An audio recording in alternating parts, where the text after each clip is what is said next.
batela elemo na yo batela kondima na yo ata komekama ta bitumba oyo etangami mokili eningani mabota na mabota bakoya awa koluka ngai nzambe.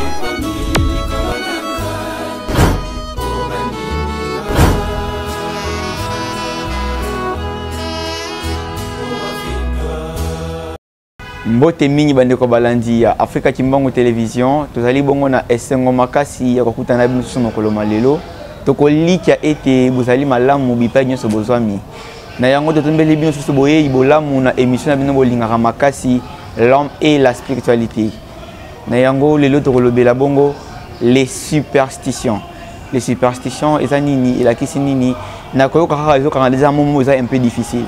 Alors, le Belango n'a invité Nabiso Mokolo Malelo, Papa Rogatien Kiyanga, Ye Azali Bongo, Moto a école mingi sur la spiritualité, a école mingi sur la nature, et puis Makamotel Mingi Bonzambe. Azali Pe Bongo Moko ya Banganzambe na kati ya église Kimbangiste. Papa Rogatien Kiyanga Mbote Nabino. Bote mingi. Bonne santé, Zali Malamu. Santé, Zali Malamu, Penza. Vraiment, et mon ami.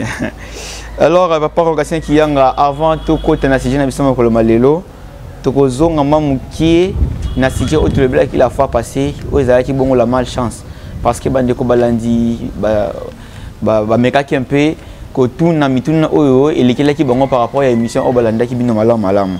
Alors, tu allez bongo na question ya Papa Chirac Makaya, ye atuna kiboye. Alobi tu le baka souvent que les malheurs est bon et le bamaka. Alors, dans le sens où on peut considérer la malédiction de faire la malchance mon souci que non, et ça on peut bien pour la future na biso to ndengeni. Très bien. Le malheur est bon. Tu yoka quand même la parole à chef spirituel. Ayi bisaka biso liboso pasi sima bisengo. Donc c'est-à-dire entre bisengo na pasi nde yaka liboso bisengo ye kolanda sima mais siko bisengo wana ye kolanda sima biso bato tokozwa yango na ndenge tokogere situation ya pasi oyo eyeli biso vraiment. Donc la gestion ya difficulté yo ozwi yango nde ko permettre yo o accéder na bisengo ndenge nzambe akomusaki. Donc bon. C'est en quelque sorte comme un test. Donc, va tester batala, ce qu'on n'a pas ce qu'on réagir ndengni. Réaction ya mabe et que ça la que bisengo ezo arrêta tout comme ozo yango ndengi sengela kité. Réaction mabe ko ça que non bisengo ezo arrêta, réaction malamu ko ça que non bisengo e yambango bango. Alors mabe wana to pe malchance wana e ko ya le ko test wana. Alors susu e yaka na ndenge nzambe mo lingeli bien ko kibe ko ya par rapport ya ba acte auto pose ka po epesa biso malheur to pe malchance. Bon ndenge to lobaki na émission ya sima que malchance za na ndenge mibale. Za na malchance ordinaire. O nzambe asala na malchance ba bengi chronique. Ordinaire ezali oyo ya ndenge Papa Chirac a posé la question que passe malamu passe ya liboso. Donc, wana zanzambe nda sala ndenge wana parce que asala biloko nyonso mibale. Donc, pour tout ce que il faut la moye ko ya lobby. Mabe ce que lelo il faut la malamu ko ya lobby. Donc, gestion kaka ya mabe oyo ko ya lobby ndé ko permettre biso to sepela lobby. Vraiment. Gestion kaka oyo to zanango par rapport ya malheur comme biso ya ngondé et comme la biso bonheur te pe bénédiction oyo ko la biso lobby. Je crois que Papa Chirac ici, quand vous allez, vous avez déjà réponse Nabino. Alors, en dehors Papa Chirac, vous allez sur une question à Papa Hakim. Tu veux Hakim, Papa Hakim les sages. Papa Hakim n'a pas si on botte en passant. Papa Hakim a lobby boye. Pour na bango ba vandi na mikila poto. Kuna ba régner ba sa ming na kata bandapo. Alors, bana ba ko supporter ba régner on a été. Ça Monica oui panique papa photo bo maïka. Si vous mietez mon amati ko les ati na kaya bongo ba sa ningi nini babo makaka mi ba tika kaka bana balila te babo mate. Donc ce qui est essentiel et loko ko yebisa mwana ntango azana no mke yango akokola nango pe ako développer nango malamu. Donc il faut que te ya mwana te eloko wana ezaka mabete esu akate esa ka mutu pasité mais au contraire ce que tu bumi yango et ko bendela biso malais ozo bisa mwana tanga zana azoye ba o ezaka mabete o ezaka mabete ko mona meseni ata l'équipe boye akolela te po akosala eloko te. OK.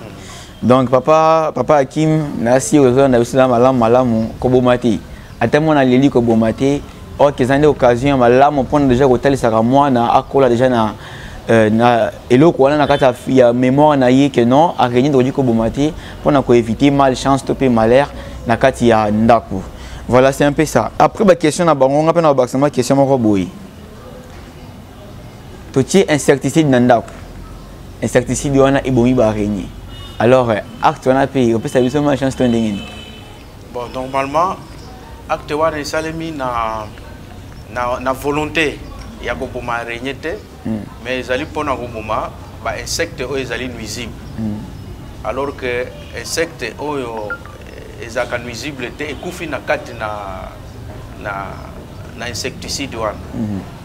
Donc et le bamanga mingi que même tant aux autres kopona nguba pe ya mabe et kendaka na côté malamu pe ya malamu et kendaka na côté ya mabe. Donc na sens wana eza mabe penza pas sali yango na volonté ya kubuma yango te mais ozo viser nde ba insectes o ezali nuisible. Mais ce que tu as dit quantissima l'émission sur les câbles baki que non ata muto aboma araignée peut-être par ignorance a ebaki que za ramabi yepe malchance de hollandais kaka mais eza kama côté na insecticide pour tout monde que non eza en volonté na yo te mais obomi yango ekufi peut-être par accident ou kilo comme etambola ki obomi mais malchance de landio kaka. Ils ont un insecticide. Ils ont presque un moko, mais ils ont bien pour l'araignée. Mingi, yango ils ont likolo mingi na kati na ndako nango oya salaki. Alors ce qu'il faut faire c'est que quand on remarque qu'araignée koufi na acte opposé. Alors à ce moment-là, il faut que ça là ba mesure nyos otolobaki pour se purifier pour donc bain de purification. Bain de purification etc. Parce qu'il y a des choses qui doivent arriver. Moi, il faut éviter les alités. D'exemple, il y a insecticide. Ok, merci beaucoup, Papa Rogatien, qui vient apprendre ma précision par rapport à sujet au téléblé qui la fois passée. Et on va insister sur ce bande de Kobalandi, numéro Zaliwan, c'est Bobinga, botuna ba question na bino, bopé ça ba préoccupation na bino, biso zali wana pona ko servir bino et puis Papa Rogatien qui yanga oza toujours wana pona ko pesa bino ba explication o esengeli na mituna na bino. Je crois que Papa Rogatien qui yanga to kota sikoyo na sujet na biso ya mokolo lelo. O ezali bongo les superstitions. Comment on ça passe mingi pona loba. Expliquez biso na elakisi nini. Bon, superstition ezali makambo oyo biso bato concevoir oyo bato bazo kanisa ke ezoyela biso mabe na tango biso tosali yango to na tango tomoni yango ezoyela ka biso mabe yango babengi superstition. Alors définition yango penza normal nde yango wana mais en vrai dire makambo wana nyonso ezaka na ba effet parce que bakoko basalela ke yango pe bazomona effet na yango kezali réel. Ah bon? C'est ça. Alors, pourquoi peut-être on dit qu'on dit la superstition? On dit qu'on dit mélango pour nani? Bon, donc on dit mélango d'abord par preuve. Bako qu'on a biso bazaki ko sale la yango. Donc par exemple moko. Koko moko ayebisa ki biso tozana no bana mike. Omoni net lelo boye mo iza makasi. Oui. Mona koko ayebisi orobi a lelo mbule ko beta. Est-ce que d'une manière générale, nous avons un koko bête. Mboule bête à Ganatang, ma pataille, c'est indi. Voilà. Ndé au yébike, mais comme suspect, ma pataille, c'est indi bisoto yébike, les lomboule ko bête. Mais il y a yébisi sur les lomboule ko bête à terre. Mboule, on est indi, on va pas. Donc, indi kapamba et collègue. Mais yo koko ndé nous avons. Moi, ils ont ma case, yébisi sur le ko bête. Ma pataille, indi, yébisi sur le ko bête à terre. Et là, on dit que magie, tonde ya vite, za magie te, zaka na bilembo. Ba signe oyo naturel. Soko yo moni yango e ko lakisa ke réellement mbula ko beta, réellement ko beta te. De totuna qui est bon, par exemple, moi za makasi boyo. Yo lo bimbula ko beta. Donc soko e beti si ko te za na pokwa. et puis réellement mbula mkola ibisaki biso ebetaki na moi makasi na poko nango ye kuinda na minute pe beti ah koko alubaki ya solo biso ile mbango ezali kaka soko moni mopepe ezali ko souffler et uti na ouest ezokende na est yeba ke ata likolo eza kuinda ata eza kuinda te mbule kobeta kaka lelo kaka vraiment donc c'est ça. Et bon, c'est aussi na ouest, aussi na est, aussi na ouest, ouest et ouest. C'est ouest. Ata eza kuinda ekobeta te. Vraiment. Oui. Ata liolo yini makasi, ata makaki bainda kobeta. On va ekoleka ekobeta te. Ezaka na mu pepe ya pamba. Vraiment, ils sont vraiment intéressant. Et alors, yeb sabiso nanu ba superstition ngo. Ils ningi nini, ils ebelé, ils moko to ningi, to comprendre ngo ningi nini. Ba superstition ils allaient ebelé. Ebele wana pe ezoko dépendre na ba ethnie to na pays to na bamboka. Donc pays na pays izana ba oya ye andimelaka ke soko moni boye ko salema boye. Tribu na tribu pe izana oya yango andimelaka ke soko moni boye eloko boye ko salema. Mais d'une manière générale, ils allaient crier que ba superstition ebele ya bamboka ekeseni ezoko balana. Donc ndenge mboka boye ningi bandimela kuna pe ningi mboka c'est ce qui est important. Ndeti superstition mboka nini na mboka nini open na ba na mo etutani dans les années moko superstition peut-être RDC na mboka nini oyo ibalanaka. Bon oyo nazwaki izakaka ya biso moko na RDC mais ekiseni ba tribu. Ekiseni ba tribu. Oui. Donc par exemple superstition ya Est République. Est Union sauté toujours contre ya Maniema na une partie ya Katanga. Ba ibisi biso ke soko yoki mbwa. Azali kolela mbwa alela kana deux sortes. Azali certes ba benga ka aboyer. Aboyer oui. Wana za sorte mususu mais za na sorte mususu alela ka lokola azobeta milolo. Ebite soko so yoki yango. Déjà oui, déjà une fois. Et ça quand même peu rare, mais ce que yoki yango ils ont signification à makasi. Donc quoi boire des arena des azo ganga des ordres. Azo ganga des ordres, ganga des ordres, on a ganga. Moni. Elo ko gangi. Mo boye alinga mais akota na ndako agangi po ayate. Mais oyo wana ya kobeta milolo, ils sont très dangereux. Donc ce que boyoki yango et que mutu moko azobela dans le contraire. Ou bien dans quelques jours à Zokouf. Donc, Ouana, na Maniema Izali, na Katanga Izali, presque na Est mobile.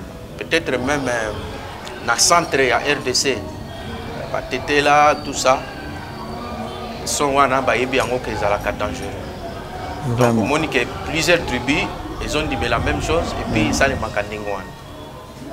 Ndeti nini susu betano li solo pena malam ko da pena na mozindo ya ba superstition na nyoso.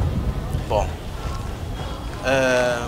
omoni na Espagne faut la Espagne na Allemagne bazolo bela makambo ya chiffre 13 oui chiffre 13 ils allaient même Amérique ils allaient porter malheur. Ils portent malheur de telle sorte qu'en Amérique, même ce qu'on a sali hôtel, chambre numéro 13, ils ont raté. Donc oui. Donc 1, 2, 3, 10, 11, 12, 14, 14 parce que bah, que 13, ils ont un chiffre beaucoup porte malheur. Porte malheur en dimeli en France, en dimeli en Monique, ils ont entre États, entre tribus, etc. Donc ils ont mis une ils ont balanaka. Alors, betezo est sur les chiffres 13 dans notre coloba. Et ça, chiffre moi porte malheur en dingini. Bon, quand on est toujours bien en superstition, donc c'est-à-dire que tu vas remarquer. Quand on a les cambo, ils ont récité. Mais par instinct. Moi, on a zaki koluka na émission passée. Ok, voilà. Que sali ango ça instinct. Vous savez peu rappeler. Vous ça vous rappeler. Donc par instinct, on t'a lobby les lois d'Atinina 13. c'est ça par rapport à chiffre ti tango nembo basaka ba recherche pona koyeba cause zo utawabi. Alors ba yeko remarquer que na chiffre 13 yango za capote malheur mingi surtout soko na ba italien soko est tombé mardi ils ont mabe mingi tandis que na ba américain na ba français soko est tombé vendredi ils ont mabe mingi. Si biso ba africain ça RDC tokoti ko considérer superstition wapi côté ba le biso tombé mardi mabe côté vendredi ce qu'on a biso to adopter ni. Non, ce qui est réel c'est que makambo ebele ça le maka ezoye la kabiso ya mabe par manque de connaissances. Donc nous sommes tous au bango pour mutu na mutu ayeba eloko nini sala ka er moko tozozwa mabe mingi ezoye la kabiso. Donc tokozwa exemple ya mercredi ou vendredi na mardi. OK. Biso na mboka tango tozali kokola koko moko ayebisi biso lobi mutu na mutu azaka na ndenge na ye ya ko prédire chance bisika zokende ke chance ekozala to ekozala te mais ezali pe lisusu na ndenge ya bato nyonso soko yo zui yango ezali chance to ezali malchance biso tutuni ye lobi par exemple lokolo ya mwasi na lokolo ya mobali tango yo zali kotambola ututi libaku na lokolo ya mwasi yeba que kuna ozokende chance ezali to malchance ezali ça dépend d'une personne à l'autre mutu mususu ezali lokolo ya mwasi mususu ezali lokolo ya mobali vraiment neti singa penza ezali lokolo ya mwasi so ozokende kaka na beti libaku lokolo ya mwasi seki makambo eza kitoko soki à droite seki mabe donc ngai mpe ndenge moko lokolo ya mwasi kaka tokala tuti yango donc makambo nazokende likolo ezali ok donc c'est ça donc yo nde okopona par rapport ya il y a remarque na yo vendredi yemo ça l'étude na yo par rapport à mardi vendredi minyo e pesi mabe oui parce que na tilpe ça là que mutu na mutu azana mukolo na ya chance donc il faut ça là que mardi za ka mukolo na yo ya chance mais vendredi za ya mal chance. OK. Alors na ndenge wana yo moko oko par rapport à expérience oko ça oyo yela ka malamu oko éviter oyo yela ka mabe mardi 13 ou bien vendredi 13. Donc c'est ça. Papa, on a profité de moi par rapport à les camotes le baya mutum de sana basine naïe. Oui. Bon, ce qui n'est pas liste aux bêtes en moment caramba boy. L'ingola sana nini par rapport à superstition. Wana pesa superstition moko. Biso na mboka na biso tant dozoko la bazawo yebisa biso yango. C'est-à-dire liso ko beta za na ndenge mibale. Soko beti na se.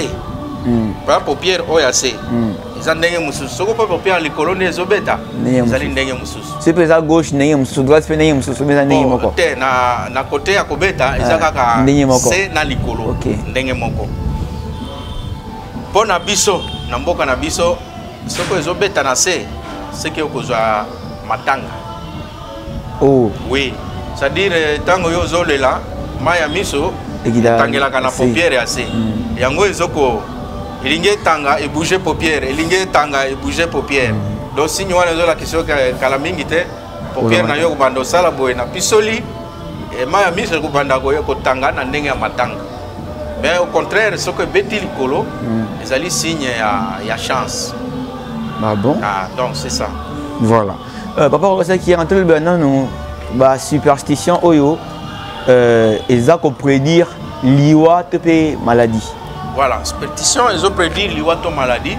D'ailleurs, il y a des alliés émission à Bissoto Teme à Lelo. Voilà. Ils ont belé. Mais la Bongisa qui à peu près 4 ou 5 superstitions. Oyo Soko Moni Yango, Elingi Kolobake, soit Mutumoko Akobela. Na kati ya famille ayo Mutumoni Yango, ou bien Mutumoko Akufa, soit dans la famille ou bien dans le parage. Ici, Kayo Mutu. Au Vandi. Alors, superstition à Liboso, ils allaient à. Je pense qu'il y en a qui ont passé dans l'émission passée. Ndeke. À côté Nandako d'une manière brusque. Ndeke nini? Ndeke à combien de temps? Ndeke vous avez Ndeke nini? Non, n'importe quel Ndeke. N'importe quel Ndeke. N'importe quel Ndeke. Sauf qu'à côté Nandako. Ndeke Bokangaye. Bokangaye. Ils allaient signe. Soit il y a maladie grave, soit il y a décès. Kati andam. Oui. N'importe quel ndeka à côté. Quel ndeka kaka mais mingi bakota rezaba bandeki ya mike. Mike voilà. Parce qu'il y a munene akota na peut président et puis pour que okota na fenêtre za matata. Donc c'est ça. Na opesa exemple na mboka. Tozokola tozana no bana mike. Koko na biso ya boti mama. Ake tumonika kazo bimela mwande kimoko ya mukeboy na maboko. Oh, koko yo zinde ki wapi ote akotaki na ndako. Alors na encadré na kat na plafond na kanye. Des jours ya pambele kaki leki na ya kufi. Oui. Oh. Talikam. Alors il y a un peu ça par tribu bien ça en général. Bon, c'est-à-dire que nous avons coupé cela et que vous allez par tribu, mais que vous allez paix. Au moins, nous avons un RDC, tout ça peuple bantou. Ok. Tout ça allié, nous allons bandeko. Alors, ce que nous avons, il faut déjà au Luka, et là, on est au Sala, pour te drame et yate. Alors, au Sala, il faut drame et yate. Na ba superstition nyonso pesa maladie to ma liwa. Et là, quand il bosso, ils allaient prière. Prière, il faut que vous ayez un salang. Parce que même la Bible est dit que tous que prier, tous que zoate, c'est parce que tous prier mabé. Alors que prier malam il y a kolobanini. Il y a à peu près 3 facteurs ou bien 2. On est Seigneur au prier pour aux apaiser résultat. Et là quand on a des akapenza, moni obabenga bango banganga nzam. OK. Biloko baye kolakande yango wana. Donc prière mutu ya simple ko sala na mutu oyo. Aza hautement spirituel, ils sont différents. Différent. Prière ngana osala. Pona yo na o papa ko sala na nkam. Ils sont différents. Donc il y a ils ont un effet immédiat et puis kolongola noki noki. Donc c'est dans ce sens-là parce qu'il y a déjà qu'est-ce qu'il faut faire, comment il faut prier pour être ma camion tout est anormal. Mais alors oh baza musika na ba homme spirituel. Oh baza musika na ba père spirituel. Baza musika na papa ba ko sala ndenge nini. Yango mona ka moko o azobenga ye moko na téléphone. Mais ils appellent un moyen ata bengi na téléphone té. Bengi kaka boye pe ayoki apporter solution. Alors qu'est-ce qu'il faut faire dès lors que c'est yeli amutu ya yango wana. OK, il solutionne. Ya liboso il faut que fukama. Tango linyo sambela, il faut que fukama. Ils allaient signe à humilité. Omi kitisi liboso ya nzambe. Parce que pour ayoke la mawa malgré ndenge ozoko prier uzana mabe oyo ko kangela onzela ko te prière na yo a exaucer yango te ofukami mais la kufukama wana pesa na condition. Oh oui kufukama ka ya prière kufukama ka ya pamba et ko influencer que réponse la prière na yo e anoki to ezo retard ndenge ni expliquer misonana. Donc tango zo fukama il faut le colo à gauche. Yango est se plier avant. Peu esimba mabele avant de à droite. Il a dit. Et Olanda sima. Peu tango aussi sa prière. Le colo à droite. Yango nde kotombo maliboso. Après gauche à gauche et landissima. Na on peut cet exemple moko avant na yeba makambo eloko etindenga na sa ba recherche. Pona zo source ya likambo. OK. Mko moko na centre d'accueil. Babengi bambuta no boya olala parce que lobby cérémonie ya baptême et kozala bambuta bakei ba catéchiste ba diacre ba pasteur nenga ba kendaka wana. Donc kuna bambuta basala ka exercice soko to sali to komi na niveau boy il faut que fukama to komi na niveau boy to telemi na niveau boy ba passer ba kutombola maboko na niveau boy kaka nengo exercice wana sale maka butu mobimba. Alors mbuta moko azaki pembeni na ngai tanga na zofukama na ba exercice wana to sala ayebise papa ozofukama mabe nini kufukama pe zaka oui yo yebaka te yo zanga nzambe ndenge ni yo yebisa ngai na ote soko lingo fukama likolo ya gauche nde kufukama liboso ya droite landissima na kotelema ya droite bandi kotelema liboso ya gauche landissima na ndenge wana nde récite na kati na ma ayo zo fukamela ekozala na yeba ke eloko il faut na ça la recherche kaka ndenge maloba ke oyoki eloko boya te ndima po landela na sima ndima po landela sima yo po yeba soki eza réel toté mais na ba recherche ndenge na yeko découvrir que ezali ndenge wana donc tango yo zana likambo ya makasi neto moni ndeke koteli yo na ndako ndenge kotaki yo moni te ezoko prédire liwa to maladie ya grave à ce moment là okosala prière na ko prier wana eloko ya liboso kofukama ero ozofukama respecter principe ya kofukama bandana gauche après droite elandi sisi komondela otelemi na droite gauche alandi sima principe ya mibale mpona prière ezala mpenza très efficace ezali kobondela na monoko ya mboka monoko na bino oyo ya mboka na bino ya tribu na bino dialecte mpenza. Mais il arrive que bamususu bakoli na poto bakoli na français donc comme même nanda ko français kaka donc monoko mboka oyebité dans ce sens là soko oyebi ata monoko ya province ndenge biso tuzali awo na 4 langues nationales soko oyebi ata moko ya province na bino posambela na monoko wana boso ko biloko te oui pena ata moko te donc yebi kaka lingala français suka donc c'est une interprétation toujours yebisa bato bazobotama to bazoko kola na ba centre ville to na mboka ya babaya bayeba kopesaka bana koyekolisa bango monoko ya mboka. C'est très important, ce n'est pas pour rien que bato na bato bazana monoko na bango na mboka vraiment. Donc c'est pourquoi on dit chaque peuple il y a un Dieu. Oui, mais Dieu va n'envoyer quand on a monoko ya peuple. Donc c'est dans ce sens-là.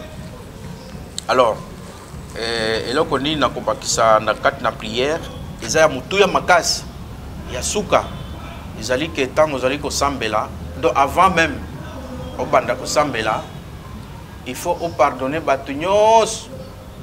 Oh basale la ki o mabe.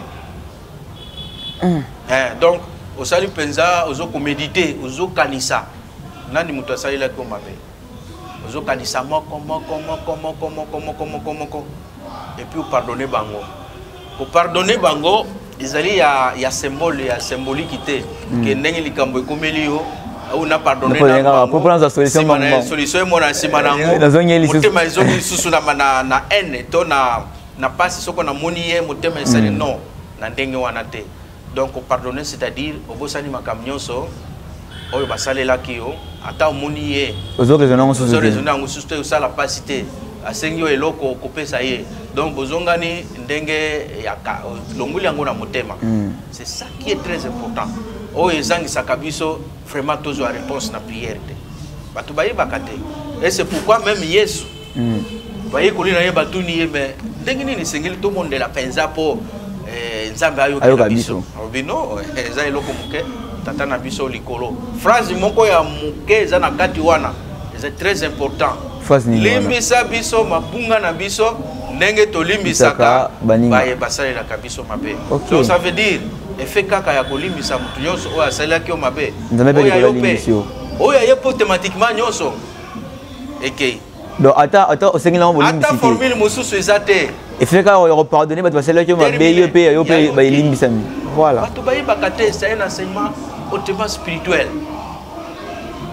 Oh surtout biso bato tozaka penza na atukana kulimbisa yite ngana etiliwa bakambo sali non en tout cas eloko wana kokangela yo zela c'est vrai que ça la qui mabe mais du fait que yo zo kanisaka yango motema ezo yo kapasi parfois même soko kanisa bandi kolela yo zo kanisaka o sala malam alors que zo misala yo moko mabe le pauvre misala mabe te limbisa yi.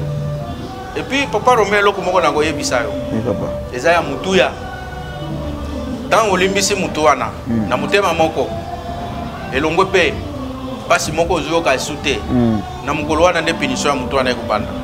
Oh oui bato bayeba te mokolo wana kaka punition na yebana par rapport à likambo asalelaki yo mais soki oza nango ezosala yo kaka pasi ye kuna azo prospérer. C'est pourquoi on a côté ndenge nini bato ya mabe bazo prospérer c'est parce que biso toujours gérer likambo wana mabe. La meilleure façon de gérer makambo bato mabe basali biso ezali ko pardonner. C'est fini.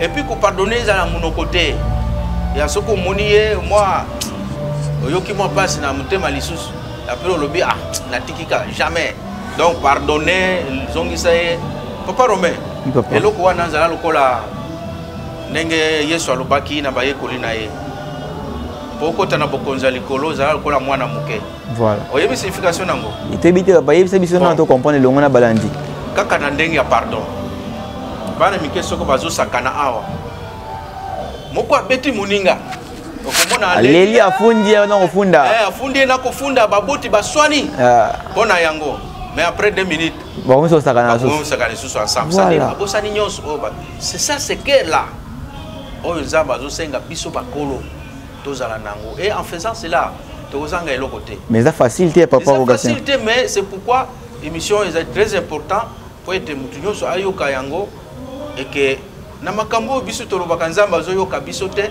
eloko ezo kangela biso nzela yango wana longola yango okosala prière na lingina sala bope salemi OK mukomusu sa ndaki parole ya papa que mikolo yo soko moni mutu atio musapinaliso kozongisa monokote posa na ngai ezokolinga que soko lelo za na posa ya kolia ngolo okeka kana rivière neto ya tunungu wana omonika ngolo bango bisatu bango moko minene bayeba mibimisi tango pe okukanga bango bakukima te bagafumu selo tozibo oyo za na yeposa poto koma na niveau wana kaka ndenge lobiki elikambo eza facilité photo longa place donc c'est ça en bref pour ngonga pesa lingonga donc bandeko balandi ndinka dosi ko na pa papa Rogatien Kiyanga que soki okutani na likambo boye ndinga pesa exemple ndeka kotilo na ndako yeba ke aende ko annoncer liwa moko lingi na kata famille alors so lingi makambo wana esali mate principe ezaka ka moko prière alors prière on peut dire ça lango ko sala nga misala s'arrêter non ezana ba principe o va pas tu ko pesa biso pour la prière donc premièrement fukama miki se devant Nzambe attention il faut qu'on appelle ça na principe nango banda ko la gauche c'est lundi et puis pardonner tous en monter mais pardonner ba tout nyos passer la biso mabe pour prier na biso ezala vraiment conduit tout droit et pas Nzambe donc n'est pas ça bosser sur le comment par rapport à la prière au fukama ko pardonner troisième monokamboka voilà donc si tu biso toza kuna mikila poto to ça la peine effort to la sabana na biso monokamboka atem monokamboka peine na qualité mais voir même 4 langues nationales et faire partir il y a chaque tribu mais chaque groupe il y a batou et on peut ça très important pour la prière na yo et yo kana alors papa Rogatien Kiyanga yebisa biso nanu na yebaki na ngati na bimena ki musala mais na sima na ngani ndekatio ko tana ndoka bimina yi éviter la façon on a vraiment ndenge nini keno liwe linge apona sala prière moi ya façon wana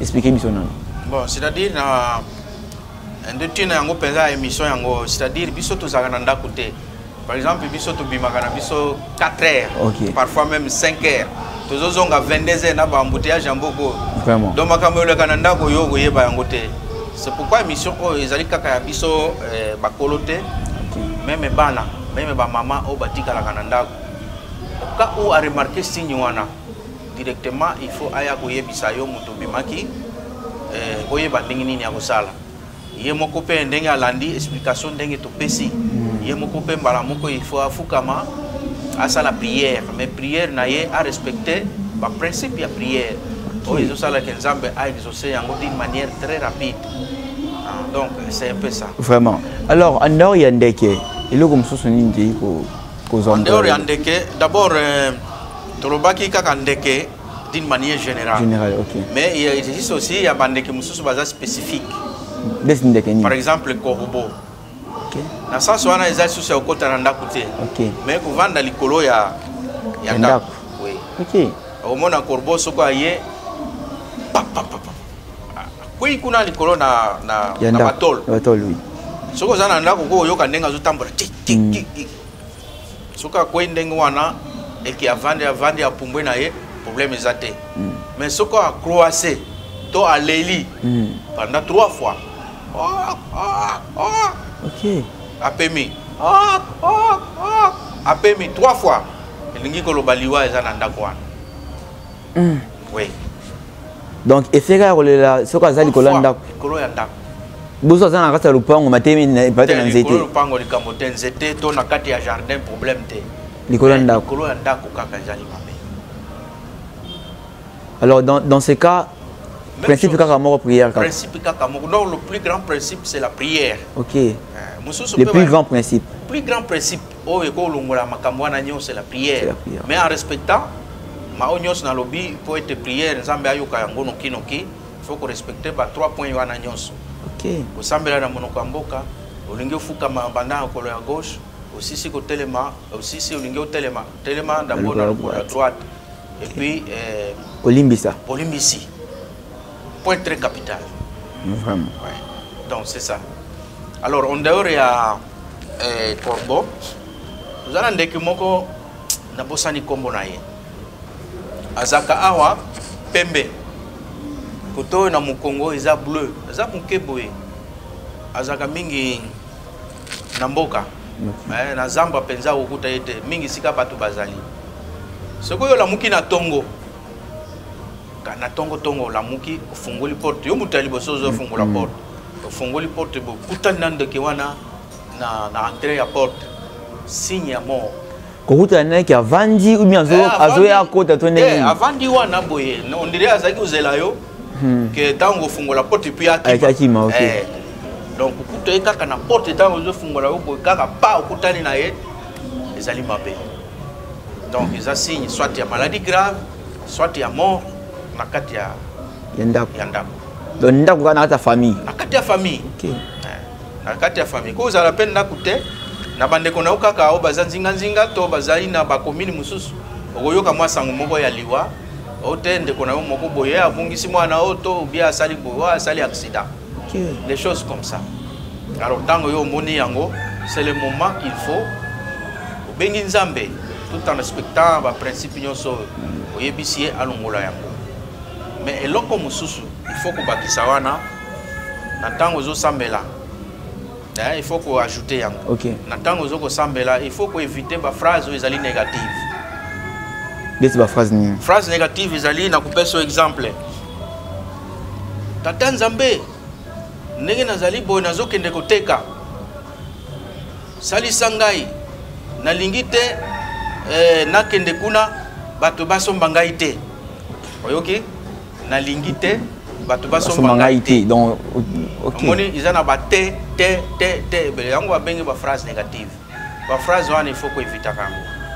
Parce que nzamba sala univers à concevoir yango kaka ndenge mundela concevoir ordinateur. C'est-à-dire ce que yo kité ilingi koloba osala te. Oyoki non osala te. Alors moi ayeba que te na yo ezana sens ya bien. Est-ce que le monde de loin est quand même bien? Oui, on bien. OK. Ah, est quand même bien. Mais nature et concevoir on ndenge o batela ngo ke non te c'est que maman ezala te. Donc d'une bonne manière ya koloba, il faut loba que tata Nzambe salisanga nena zokende bakinya bele ba ya kosomba. OK. Omoni négation eza la quantité. Te wana eza la quantité. Na sens wana prière na yo univers a kosala que directement bato ba ya kosomba. O tata Nzambe milimu abe eza na place te na kata ndako. Eza la kati nanga na biso o te. Ko samba ya ndenge wana te. OK. Loba ke tata Nzambe longola milimu mabe na kati na ndako. OK. Un point très. Voilà. Le très important. Ou soit tata Nzambe na lingi milimu malamu etonda na kati na ndako.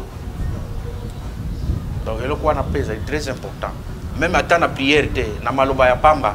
Parce que maloba penza masala makambo nyonso na maloba. Eloko oyo koloba yango nde ko salema. Eloko oyo ko kanisa yango nde ko salema. Donc na sens wana. Et on peut ça un peu difficile pour écouter la biso de génération langage na biso comment koloba ka donc te on ezanga sauter na maloba biso. Modifier yango déjà. Banda ko modifier. Donc to ajouter yango na ba carte de prière wana tango zo sambela ikomi 4 points.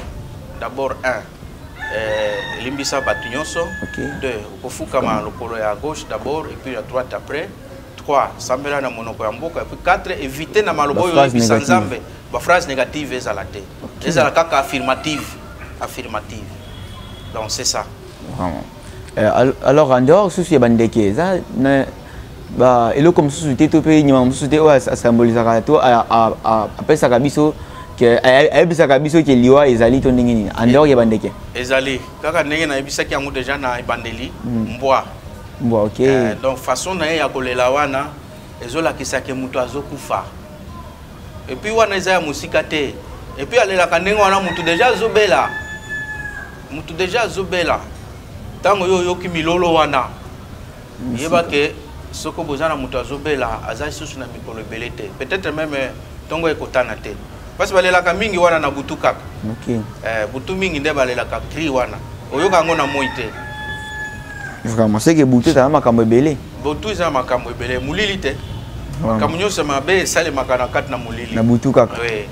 Est-ce que tu as pena ba superstition ou ils ont la carte religion donc superstition la carte religion ils ont la rappelé bon superstition na kati ya religion mingi na kati na religion balingaka kolobela yango te pona nini pour porter confusion te na croyance ya bato mais na kolobela ba superstition mingi balobela yango na kati na banganga na isengeli nganga nzambe nyonso ayeba eloko boye soko ya moni yango elingi koloba ke likambo mo boye za malamu te zo marché te balakisaka yango ndenge wana alors mingi bateyaka yango na kati na bandimi te na bandimi kaka koteya soko moni likambo mabe bondela mais le plus grand possible mondimi sengeli ayeba façon ya kobondela mpo nzambe a exaucé prière na opesa exemple moko na kati na chorale de dirigeant ya Kasavubu tozalaki na mbuta moko mwaina tanga kombo na ezate pe a son âme aza esute moko moso ayebisi ngai papa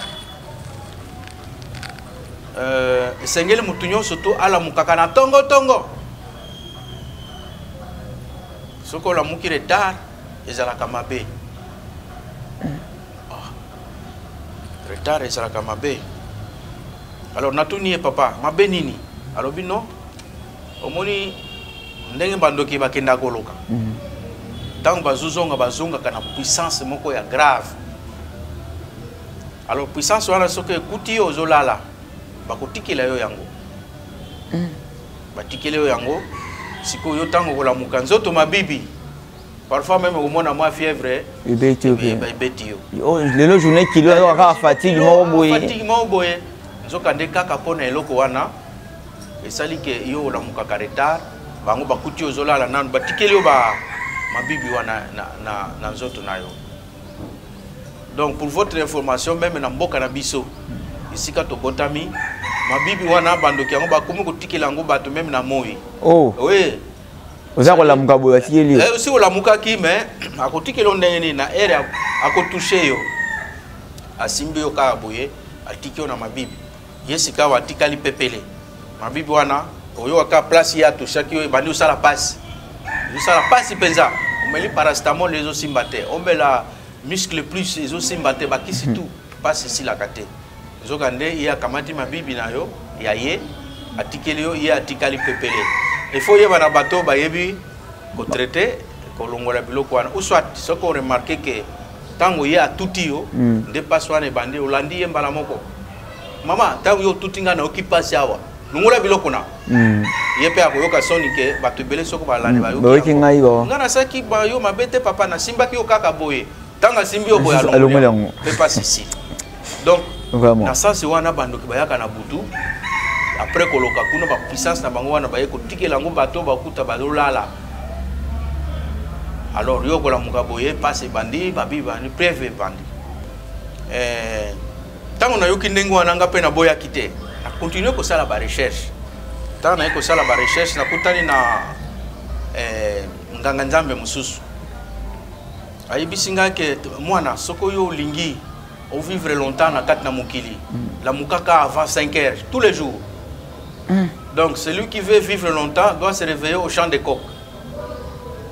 Tout le monde a mingi na mboka. Biso batukola na mboka. O mona patata o babota biso. Okola muka boy na tongo ase akombola ki lupangu kala. Ye ala muka 3 heures. À défaut 4 heures. Akomboli atumbi na lokwa malili zaka makasi na matiti wana ale atumbi obukuta ye avandi zo mashale ya moto. Ala muka kikala. Mais bakoko wana sala expérience oh 100 ans oh akufi na 110 ans oh akufi boy toujours na principe ya muke ya kula mukaka tongo tongo biso to mona kango lokola dérangement dérangement ah pongi makasi ndenge nini katka wana de air maman Lili ana pongi comme rasu kitoko bakasi donc c'est en quelque sorte et c'est aussi ça une manière ya ko contourner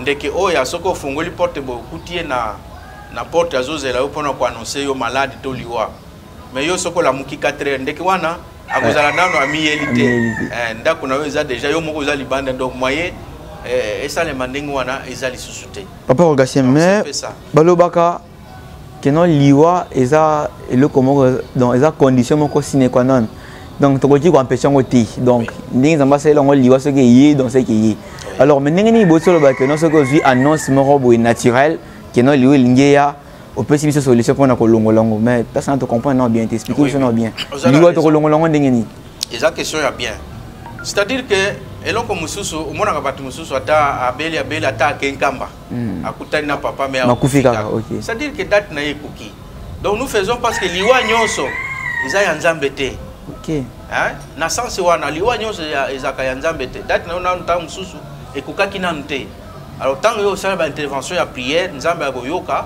anile yango mais à un moment donné tant date na yo kokoka et ça le makaka ata au priaki au respecter ma condition wana nyonso ikosa le makaka donc c'est un peu ça musako ba ke non ngai comme la kinga na priaki mais ndeko nanga kufika très bien c'est ça na lobi que ça une bonne question ba tu faut baye ba yango balo bateke non papa Rogatien lobaki tala na sali prière na respecter ma condition nyonso mais mutu akufika donc c'est à dire que mutu date na yoso ke kokaki et ukokaka mais alors annonce nde tango yo fongoli il faut yeba déjà que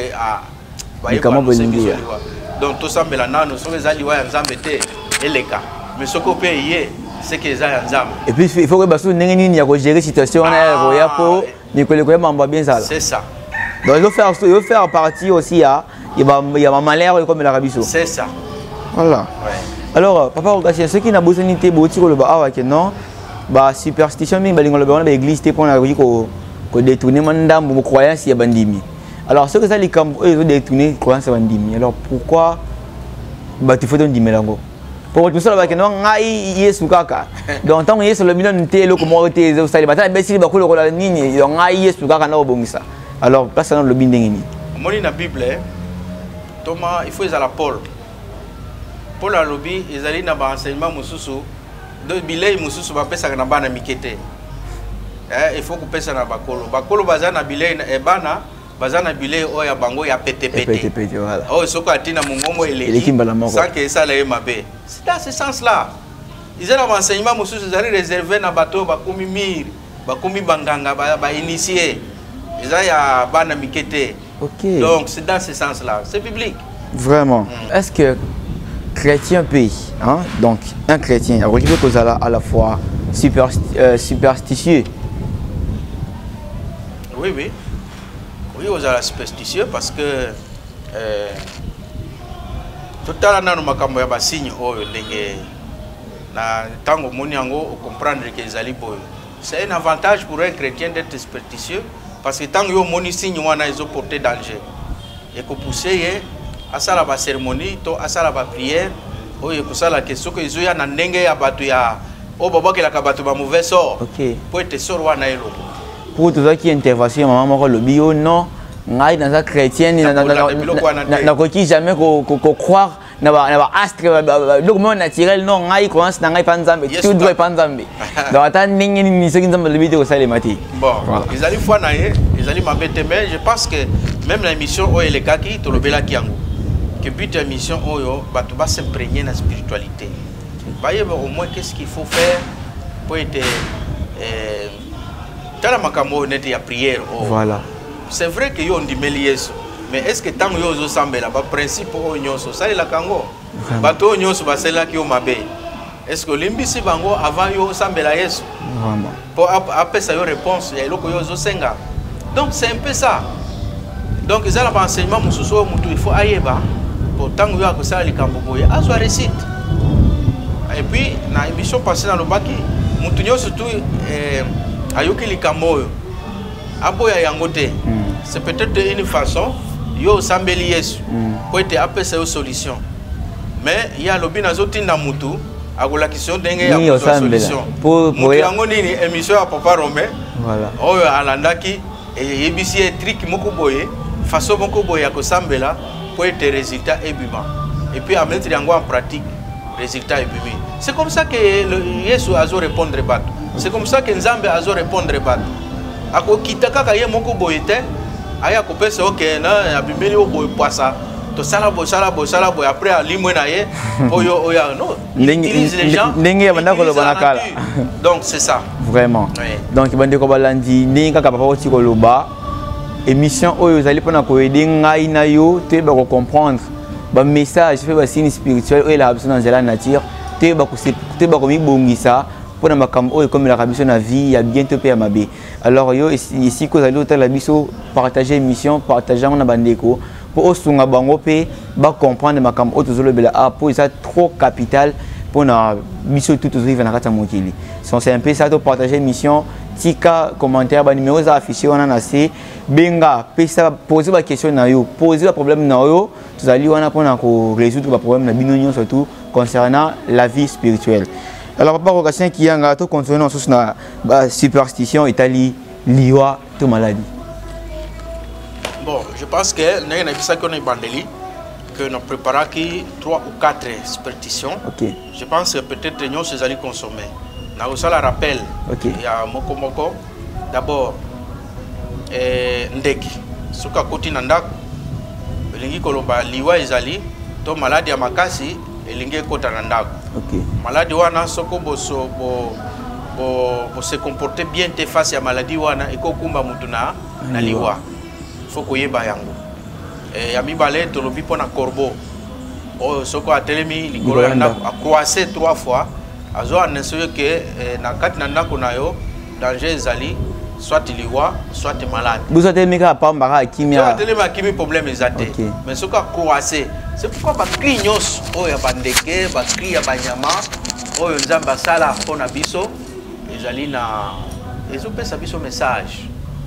Oh, biso sengel to interpréter pour te yeba message nini ba yeli biso pour te yeba eloko ya kosala de deux na evoka ki makambo ya ndeke moko na bosana ki kombo azaka awa pembe moteur mukongo boye ezali bleu soko fungoli porte okutie liboso ya ndako azoko annoncer yo danger za na ndako soit ya liwa soit ya maladie grave et si manango na ye kupesa mbwa mingi abwayaka mais soka tiki kwa boye akomi kubeta milolo abeta kamingi na butu yebaka ye ko annoncer liwa soko bozana mutu azobela nzinga yebaka vina ye za susu mulai on za susu ya ndako te mekoza pe ya quartier eza na quartier koza na ndako koza la même na bandeko na yo wana mingi ka na quartier parce que mbwa wana ya quartier nde amoni liwa wana donc c'est un peu ça donc ba superstition wana ezali ebele mais ce qui est essentiel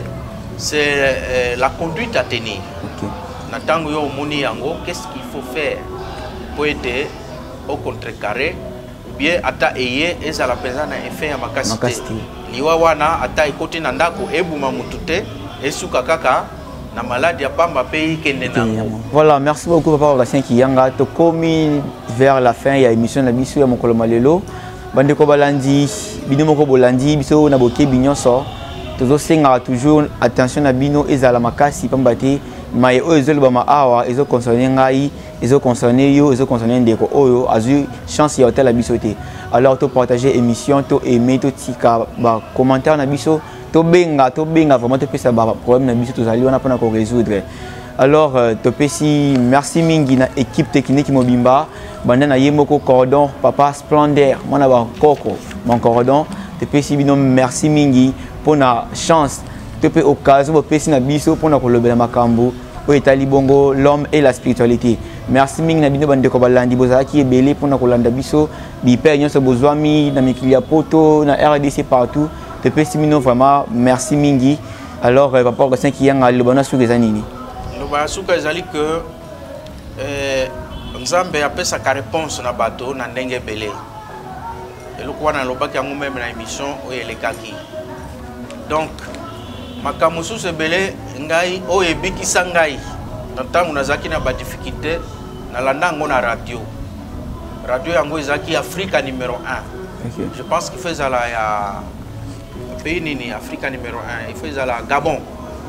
Non, la radio à Gabon Africa numéro 1. Nazaki tellement malade.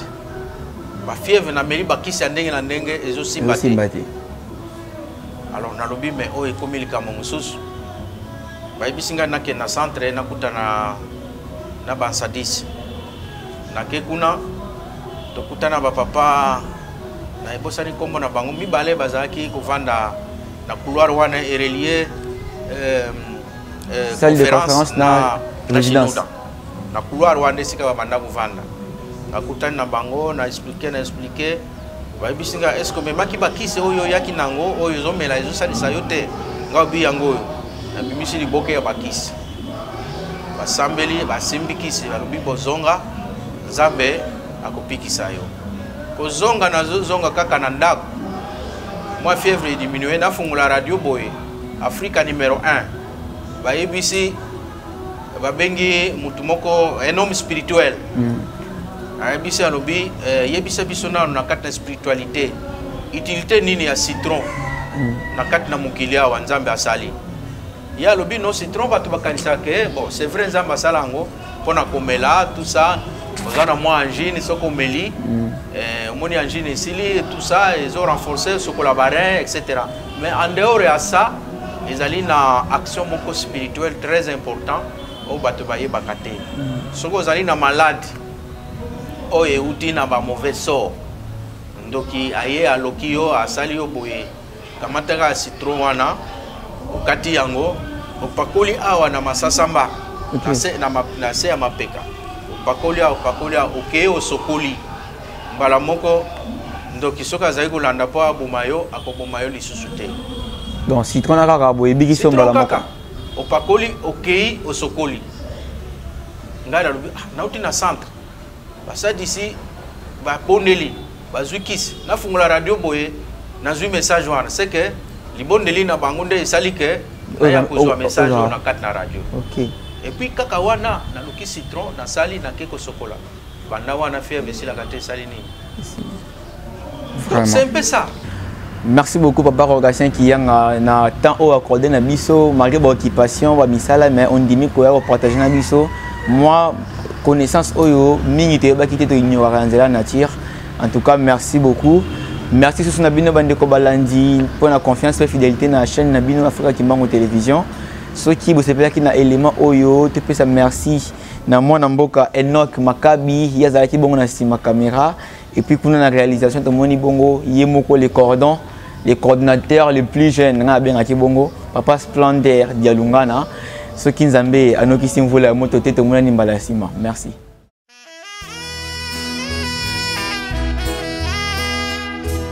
Batela elemo na yo